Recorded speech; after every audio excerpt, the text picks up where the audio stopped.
Good morning everyone.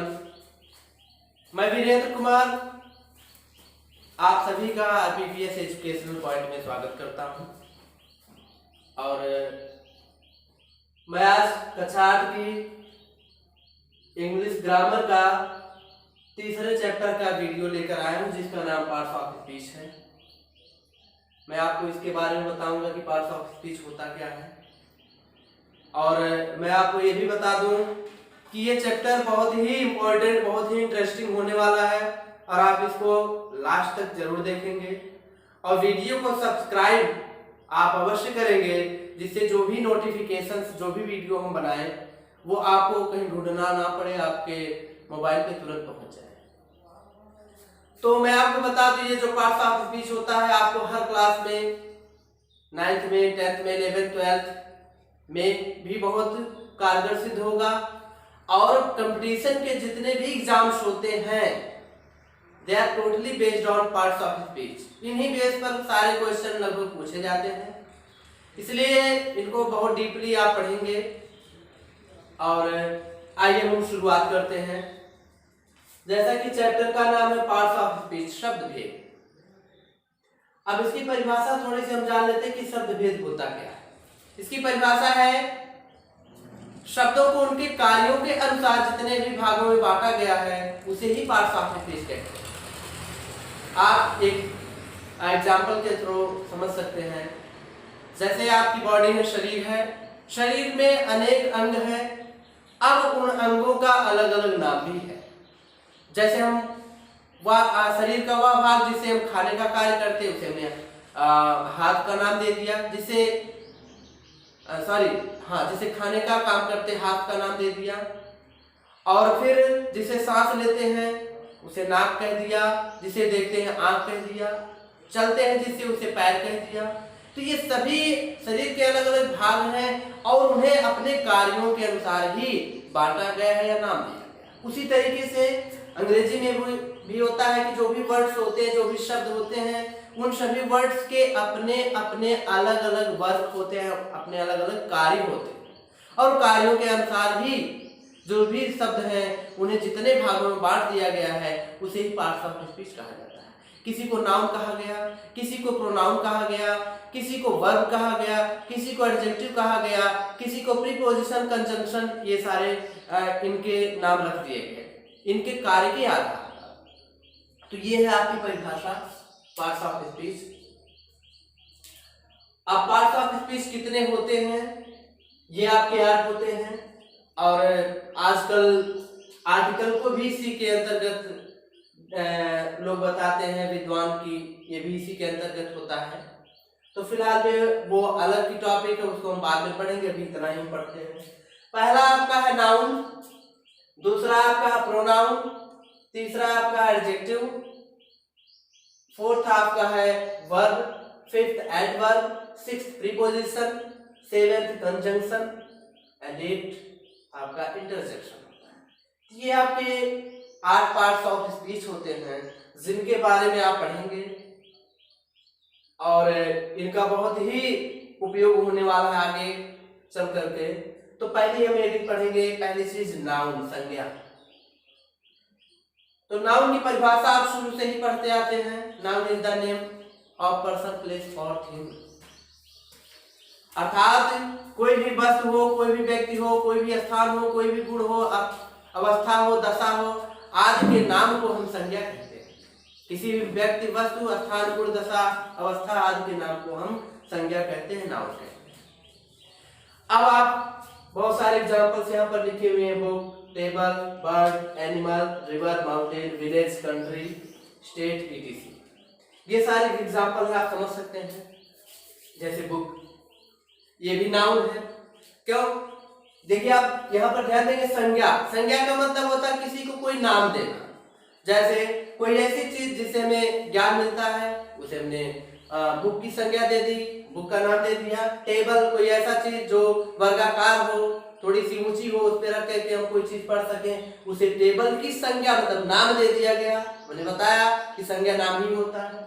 Bird, कोई ऐसी चीज जो आकाश में उड़ती है उसे बर्ड कहा गया। एनिमल, कोई ऐसा चीज जो भारी भरकम हो और और सारी चीजों को उपयोग करने के लिए घास खाता हो या फिर दूध वगैरह देता हो, उसे एनिमल कहा गया। रिवर, कोई ऐसा जल का एक बड़ा भाग जिसमें बहुत जिसकी लंबाई बहुत ज्यादा हो, चौड़ाई भी अधिक हो, उसे नदी कहा गया। इसी तरीके से बहुत सारी चीजें, कोई ऐसा स्थान जहाँ पर बहुत सारे लोग रहते हो, विलेज कहा गया, कंट्री कहा गया, स्टेट राज्य कहा गया। तो ये सभी के सभी संज्ञा है। और दूसरी चीज आपको मैं बता दूं कि कोई भी चीज अगर आपसे कोई पूछे संज्ञा क्या है, तो आप परिभाषा बता दिए कि हाँ ये चीज संज्ञा होती है, ऐसी परिभाषा। अब अगर कोई एग्जाम्पल पूछे कि एग्जाम्पल आप बताइए, तो आपके सामने कोई भी चीज हो, जो भी चीजें आपके सामने हैं, वो आप संज्ञा के रूप में बता सकते हैं। क्यों? क्योंकि संसार में हर चीज का अपना नाम है, और जिसका नाम हो वो हमेशा होती है संज्ञा।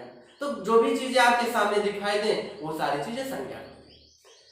अब संज्ञा में भी दो चीज होती है, एक सजीव होती है, दूसरी निर्जीव होती है।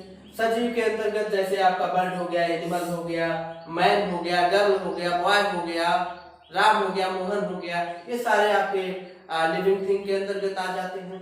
और दूसरा नॉन लिविंग होता है, जैसे आपका विलेज हो गया, कंट्री हो गया, स्टेट हो गया, माउंटेन हो गया, रिवर हो गया, ये सारी चीजें। और ट्री वगैरह, ये सारे, वैसे ट्री तो होता है सजीव, लेकिन इंग्लिश इसे निर्जीव न्यूट्रल जेंडर के अंतर्गत मानती है। तो सजीव और निर्जीव होते हैं, और इस तरीके से आप इसको समझ सकते हैं। दूसरा चीज आपका है प्रोनाउन। प्रोनाउन मीन्स होता है सर्वनाम। सर्वनाम की परिभाषा भी आप जानते हैं कि संज्ञा के स्थान पर प्रयोग किए जाने वाले शब्दों को हम सर्वनाम कहते हैं। इंग्लिश में कहते हैं pronoun is a word which is used in the place of noun, अर्थात जो शब्द संज्ञा के स्थान पर प्रयोग किए जाते हैं उन्हें हम प्रोनाउन कहते हैं। एक उदाहरण के एग्जाम्पल के थ्रू आप समझ सकते हैं। जैसे आपने देखा, एग्जाम्पल मैंने लिखा हूं हिंदी में, राम एक अच्छा लड़का है। राम के माता पिता राम से प्रेम करते हैं, राम भी उनसे प्रेम करता है। अभी आप देखेंगे, एक बार राम है, फिर दोबारा राम का नाम प्रयोग किया गया है, फिर राम का नाम प्रयोग किया गया है, फिर राम का नाम प्रयोग किया गया है। लेकिन वही एग्जाम्पल आप नीचे देखेंगे, राम एक अच्छा लड़का, एक बार राम प्रयोग किया गया, दूसरी बार राम के स्थान पर हमने उसके प्रयोग किया, तीसरी बार राम के स्थान पर हमने वह का प्रयोग कर दिया, और इसी तरीके से हम बदलते चले जाते हैं। तो आप देखेंगे कि ये राम है, अभी मैंने बताया कोई किसी का भी नाम संज्ञा होता है, और ये राम है, ये भी नाम है, तो ये संज्ञा है। अब संज्ञा यहाँ पर है राम, अब यहाँ देखिए राम एक बार हो गया, ठीक, फिर यहाँ राम था, राम के स्थान पर हमने प्रयोग किया उसके, फिर इस राम के स्थान पर प्रयोग किया हमने वाह। तो यही जो शब्द प्रयोग हो रहे हैं राम के स्थान पर, इन्हीं को हम कहते हैं प्रोनाउन। अब ये हिंदी में है, इंग्लिश में वही चीज होता है, जैसे राम हो गया, फिर दोबारा उसके लिए हिज का प्रयोग करेंगे, ही का प्रयोग करेंगे, आई का प्रयोग करेंगे, वी का प्रयोग करेंगे। तो ये जो भी प्रोनाउंस होते हैं, आई होता, मी होता, my, mine, we, us, our, you, they, etc, जितने भी होते हैं जो संज्ञा के स्थान पर प्रयोग किए जाते हैं, वही आपके प्रोनाउन होते हैं। इसके बाद हम आगे पढ़ेंगे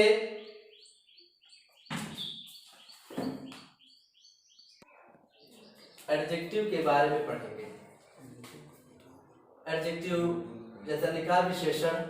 एडजेक्टिव की परिभाषा होती है वह शब्द जो नाउन या प्रोनाउन की विशेषता बताए, उसे हम एडजेक्टिव कहते हैं, जिसको कहते हैं इंग्लिश में an adjective is a word which qualifies a noun और प्रोनाउन। उदाहरण से आप देखेंगे, she is a beautiful girl, वह एक सुंदर लड़की है। आप ध्यान दें, नाउन की भी विशेषता बताएगा, प्रोनाउन की भी विशेषता बताएगा। She is a beautiful girl, वह एक सुंदर लड़की है। यहाँ आप देखेंगे गर्ल के पहले ब्यूटीफुल है, अब गर्ल की विशेषता क्या है, वह सुंदर है। तो ये नाउन हो गया, और उस नाउन की विशेषता हो गई कि वह सुंदर है, तो ये हो गया आपका एडजेक्टिव। और यहाँ ये भी समझ सकते हैं, she is a beautiful girl, वह कैसी लड़की है, सुंदर लड़की है, तो वह की विशेषता क्या है, सुंदर है। ये प्रोनाउन इस तरीके से भी इसकी विशेषता प्रोनाउन की विशेषता बता रहा है, और इधर से नाउन की विशेषता बता रहा है। It is a long road, यह एक लंबा सड़क है, तो आप देखेंगे कि रोड की विशेषता क्या है, ये है कि वह लंबा है, तो ये क्या हो गया, आपका एडजेक्टिव हो गया। तो जो भी शब्द नाउन या प्रोनाउन की विशेषता बताते हैं उन्हें हम कहते हैं एडजेक्टिव। इसके बाद आते हैं वर्ब, जो कि पिछले वीडियो में मैंने बताया था। कि जिन शब्दों से कार्य का होना या करना पाया जाए उन्हें वर्ब कहते हैं। Verb is a word which denotes an action or existence। तो आप देखिए, जो भी कार्य होगा या जो भी कार्य आप करेंगे वही आपका क्रिया होगा। जैसे some boys loiter in the garden, कुछ बच्चे बाग में मटर गश्ती करते हैं। तो आप इसमें देखेंगे कौन सा कार्य हो रहा है, मटर गश्ती करने का कार्य हो रहा है। जब मटर गश्ती कर रहे हैं बच्चे, तो इसका मतलब ये कार्य हो रहा है मटर गश्ती करने का, ये आपका हो गया वर्ब। अभी हमने और एग्जांपल देखा, जैसे मैं आपको पढ़ाता हूँ तो इसमें कौन सा कार्य हो रहा है, पढ़ाने का, तो पढ़ाना वर्ब हो गया। Birds are flying in the sky, पक्षी आकाश में उड़ रहे हैं तो उड़ने का कार्य हो रहा है। तो ये जो भी कार्य होता है वही आपका वर्ब होता है। इसके बाद हम आते हैं एडवर्ब में, क्रिया विशेषण। नाम भी है क्रिया विशेषण, लेकिन इसकी परिभाषा इतने तक ही नहीं है। जैसे कि कुछ लोग कहते हैं कि वह शब्द जो विशेष क्रिया की विशेषता बताए उसे क्रिया विशेषण कहते हैं। ठीक है, कुछ समय तक चल सकता है लेकिन पूरा नहीं चलता। इसकी विशेषता क्या है एडवर्ब की? एडवर्ब वह शब्द है, वह पार्ट्स ऑफ स्पीच है जो नाउन और प्रोनाउन को और इंटरजेक्शन को छोड़ करके शेष पार्ट्स ऑफ स्पीच की विशेषता बताता है, उसे हम कहते हैं एडवर्ब। और एक चीज आप ये भी जान लें कि नाउन और प्रोनाउन की विशेषता बताने के लिए कौन होता है, एडजेक्टिव होता है। तो सीधी सी बात तो छूट ही जाएगा, उनकी विशेषता ये बताएगी नहीं और इंटरजेक्शन की कोई विशेषता ही नहीं होती है। तो बाकी जितने भी पार्ट्स ऑफ स्पीच होते हैं उनकी विशेषता एडवर्ब बताता है। और एक चीज एडवर्ब अपनी खुद भी विशेषता बताता है। फॉर एग्जाम्पल आप देखेंगे द हॉर्स रन्स फास्ट, घोड़ा तेज दौड़ता है। अब यहाँ देखें नाउन घोड़ा है और रन्स वर्ब है और ये जो आपका फास्ट है ये एडवर्ब। कैसे एडवर्ब, इसको आप देखें, द हॉर्स रन्स फास्ट, घोड़ा तेज दौड़ता है। अब आप यहाँ देखेंगे घोड़ा दौड़ता है, लेकिन कैसे दौड़ता है, तेज दौड़ता है। अब उसके दौड़ने की विशेषता है कि वह तेज दौड़ता है। अब जो वर्ब की विशेषता बताए, क्रिया विशेषण, क्रिया की विशेषता बताने वाले को हम कहते हैं एडवर्ब। ये क्रिया की ना तो नाउन की ना तो प्रोनाउन की विशेषता बता रहा है, क्रिया की विशेषता बता रहा है, तो सीधी सीधी एडवर्ब होगा। दूसरा, इज वेरी क्लेवर, वह बहुत चालाक है। तो आप देखेंगे कि वह चालाक है, ये क्या है, उसकी विशेषता है, ये एडजेक्टिव है। लेकिन अब वह कितना चालाक है, आप ये देखें कि वह कितना चालाक, बहुत चालाक है। उसके चालाकी की विशेषता है कि वो बहुत चालाक है, तो ये हो गया आपका एडवर्ब। अगला example, the horse runs very fast. अभी मैंने बताया एडवर्ब अपनी भी विशेषता बताता है, इसमें देखिए अपनी विशेषता बताता है। The horse runs very fast, घोड़ा बहुत तेज दौड़ता है। अभी आप देखेंगे, मान लीजिए ये वेरी को हटा देते हैं, फास्ट रहता है। द हॉर्स रन्स फास्ट, घोड़ा तेज दौड़ता है, उसके दौड़ने की विशेषता क्या है, वह तेज दौड़ता है, ये हो गया एडवर्ब। अब तेज दौड़ता है तो कितना तेज दौड़ता है, तो बहुत तेज दौड़ता है, तो ये एडवर्ब है। इस एडवर्ब की भी विशेषता बताता है, मतलब एडवर्ब अपनी खुद भी विशेषता बताता है। इसके बाद हम चलते हैं प्रीपोजिशन की तरफ। संबंध सूचक शब्द। प्रीपोजिशन वे शब्द होते हैं जो किसी नाउन या प्रोनाउन के पहले आकर के अपने से पहले आए हुए नाउन या प्रोनाउन का संबंध उनसे प्रकट करते हैं, उन नाउन से, उन्हें हम कहते हैं प्रीपोजिशन। प्रीपोजिशन वे शब्द होते हैं जो किसी नाउन या प्रोनाउन के पहले आकर के उनका संबंध अपने से पहले आए हुए नाउन या प्रोनाउन के साथ प्रकट करते हैं। अब देखिए आप, जैसे the book is on the table, किताब मेज पर है। किताब मेज पर है, दोनों का संबंध कौन बता रहा है, अभी आप ऑन को हटा दीजिए, मान लीजिए ऑन नहीं है, तो क्या हो जाएगा, the book is the table, किताब मेज है, तो सीधे सीधे गलत हो जाएगा। तो इसको अब आप देखेंगे परिभाषा के अकॉर्डिंग जो ऑन है प्रीपोजिशन है। हमने बताया कि वह शब्द जो किसी नाउन या प्रोनाउन से पहले आकर इसके बाद कौन सा नाउन है, टेबल, अर्थात ये टेबल नाउन है और इसके पहले कौन है, ऑन प्रीपोजिशन, किसी नाउन या प्रोनाउन के पहले आकर और फिर अपने से पहले आए हुए नाउन के साथ संबंध प्रकट करता है। अब आप देखेंगे ये प्रीपोजिशन इस नाउन के पहले आया हुआ है और इस नाउन के पहले एक नाउन है जो बुक है। अब दोनों के बीच में ये संबंध प्रकट कर रहा है कि किताब मेज पर है, अर्थात दोनों के बीच में क्या संबंध है कि किताब ऊपर है, मेज नीचे है, अर्थात दोनों एक दूसरे से सटे हुए हैं। तो दोनों का संबंध कौन प्रकट कर रहा है, ऑन, तो ये हो गया आपका प्रीपोजिशन। इसके बाद he is behind the tree, वह पेड़ के पीछे है। तो इसमें बिहाइंड जो है ट्री के पहले आया हुआ है और बिहाइंड के पहले अर्थात प्रीपोजिशन के पहले ये प्रोनाउन है। अब ही का संबंध ट्री से बता रहा है कि वह क्या है, उन दोनों के बीच में क्या संबंध है कि वे एक दूसरे के आगे और पीछे हैं। ये हो गया आपका प्रीपोजिशन। अगला है आपका कंजंक्शन। कंजंक्शन मींस होता संयोजक। नाम से ही पता चला संयोजक, उसमें से सम निकाल दीजिए, योजक बनेगा। योजक मींस होता जोड़ने वाला। तो ये क्या होता है, कंजंक्शन ऐसा शब्द होता है जो दो वाक्यों को, दो कथनों को या दो शब्दों को आपस में जोड़ता है, उसे हम कहते हैं कंजंक्शन। जैसे ही वर्कड हार्ड, वह उसने परिश्रम किया बट फेल्ड, लेकिन वह असफल हो गया। जैसे मान लीजिए अलग अलग दो वाक्य दिए हों, he worked hard full stop, he failed, वह असफल हो गया। अब ये दो अलग अलग वाक्य, इनको मिला के हमें एक वाक्य बनाना है, तो कंजंक्शन हमने बट लगा दिया।